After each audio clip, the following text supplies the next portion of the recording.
Hi, I'm Andre and I'm a black nerd and I'm angry. Last week I did a black nerd rant about how much I hate DLC. Be sure to click here if you haven't seen it. But there's one DLC that I forgot to mention. Remember Spyro hanging out in the big leagues with Mario and Link and Sonic and Bubsy? And everyone loved him until he started putting out crappy video games that no one liked. But unlike Sonic, who did the exact same thing, Genesis Geeks didn't grow up on Spyro, so he was tossed aside into the abyss of rejected video game mascots. Say hi to Gex for me. But then Activision was like, Spyro, you're back in the game. Awesome! I'm gonna be starting in my own video game again?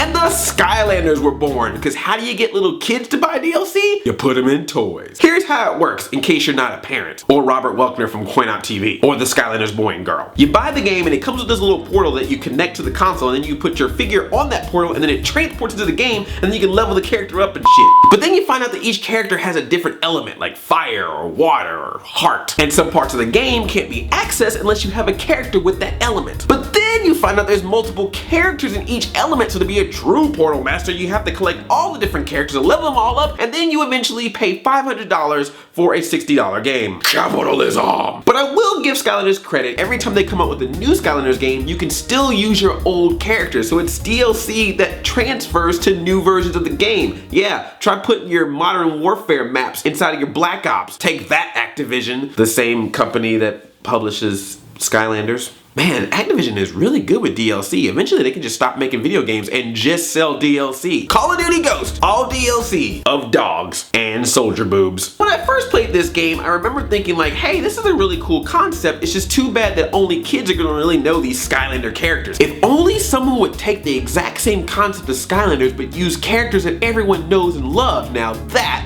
would make a lot of money. When I said that, some executive from the Walt Disney Company must have been outside of my door and put a glass next to the door to hear what I was talking about, because now we have Disney Infinity. It's like Skylanders, but with Disney characters and more money to spend. But now you can have all your Disney characters interact with each other. The possibilities are endless. Except for the fact that they can only interact with each other in a toy box mode that you have to create or download, because Disney characters can only play in Disney playsets that's based on their actual property, and you actually have to buy those playsets separately, which means you have to have the character and the playset in order to play that actual game other than the toy box mode. But then if you have a character that has a character but not a playset, then you actually can't only use them in the toy box mode unless they get a playset, which some of them may not get, which means that the character is kind of useless unless you buy these power-up discs, but you can put the power-up disc underneath the figure. But the thing is, the power-up discs are bought blindly and you don't know which disc you get when you buy them, which means that you could actually end up buying multiple versions of the exact same power disc, which means if you get so many of those, then those are pretty much useless as well. But other than that, the possibilities are endless to infinity and beyond. The limit of your credit card. So now the video game sections of Target and Best Buy look like the toy sections. You got 300 Skylanders, 500 Disney Infinity figures, giant billboards talking about the exclusive figures you can only get from that store, displays to show how the games work, and then like one copy of The Last of Us for sale. GameStop the exact same way, except replace The Last of Us with a used copy of The Conduit. But now Nintendo's all like, oh no you didn't, you can't out Pokemon us because we actually have Pokemon. So now there's gonna be this Wii U game where you can buy little Pokemon figures and you can put the Pokemon in your gamepad, and that's gonna actually put the Pokemon in the game. So see people, the future of gaming isn't motion control or HD graphics or second screens. The future of gaming is buying plastic things that we can put on top of other plastic things to make electronic things show up in our games, which means that we actually never needed the plastic things to begin with.